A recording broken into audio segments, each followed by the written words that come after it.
ओम। आप सभी को सादर प्रणाम। सभी का हमारे इस YouTube चैनल पर हार्दिक स्वागत है।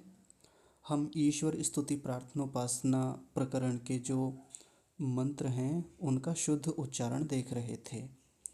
इससे पहले 2 कक्षाएं हो गई हैं, आज ये है तीसरी कक्षा है। इसमें हम तीसरे मंत्र का शुद्ध उच्चारण देखेंगे। तो आइए देखते हैं।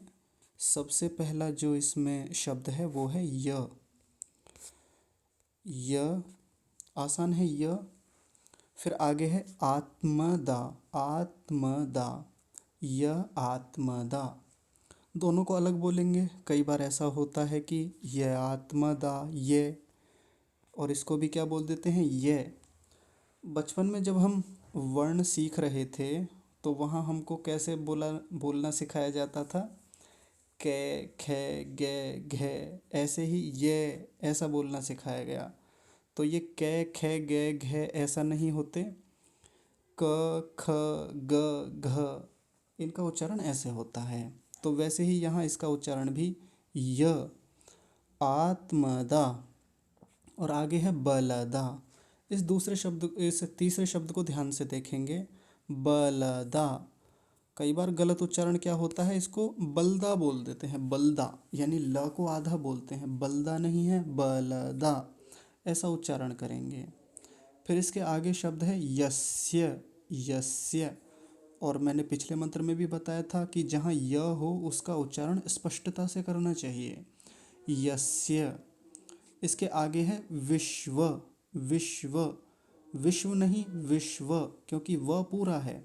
यहाँ देखिए विश्व ऐसा बोलेंगे। विश्व। और अगला शब्द है उपासते। यहाँ एक गलती होती है, उपासते ऐसा बोलते हैं, जैसे उपासना बोल देते हैं। उपासना नहीं होता, उपासना। उपासना ऐसा बोलेंगे। तो वैसे ही ये शब्द भी बोला जाएगा, उपासते।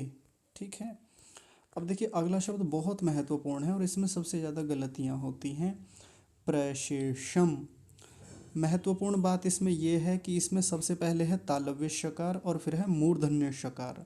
और तालव्य शकार के साथ मूर्धन्य शकार को बोलना बड़ा मुश्किल होता है। तो पिछली कक्षा में भी मैंने बताया था, तालव्य शकार को तालु से बोलते हैं। तालु यानी जहाँ से हम च छ ज झ बोलते हैं वहीं से ये श भी बोला जाता है। ऊपर वाले दांतों में, दांतों के ऊपर की ओर उभरा हुआ हिस्सा होता है भीतर की ओर, वो तालु होता है। और मूर्धा उससे भी ऊपर होता है गड्ढे जैसा, तो वहाँ से ये श बोला जाएगा। ट ठ ड ढ, वहीं से ये श बोला जाता है। तो थोड़ा इसको ध्यान से बोलेंगे, मैं बता देता हूँ। प्रशिषम। प्रशिषम। देखिए ध्यान से, शम शम ऐसा बोलेंगे, प्रशिषम। ठीक है। इसका बार बार आप अभ्यास कीजिएगा। अगला शब्द फिर से वही आ गया, यस्य। और अंतिम शब्द है इस पंक्ति का देवाह। देवाह। तो विसर्ग का विशेष रूप से ध्यान रखेंगे। देवाह यानी विसर्ग को छोड़ेंगे नहीं, कई नहीं तो कई बार देवा ऐसे करके छोड़ दिया जाता है। तो देवाह ऐसा बोलेंगे। एक बार पूरी पंक्ति को देख लीजिए। य आत्मदा बलदा यस्य विश्व उपासते प्रशिषम यस्य देवाः। ठीक है। दूसरी पंक्ति पर आते हैं। ये शब्द फिर से आया यस्य और फिर आया छाया। आसान है। और यहाँ एक गलती होती है, हम क्या करते हैं इन दोनों शब्दों को अलग अलग करके बोलते हैं। छाया अमृतम ऐसे बोलते हैं, हालांकि गलत नहीं है। जब इसका संधि विच्छेद करेंगे तो अमृतम ही अलग होगा। लेकिन चूंकि हम यहाँ मंत्र का उच्चारण कर रहे हैं, दोनों की संधि हो रखी है, तो इन दोनों को साथ ही बोलेंगे। कैसे बोलेंगे?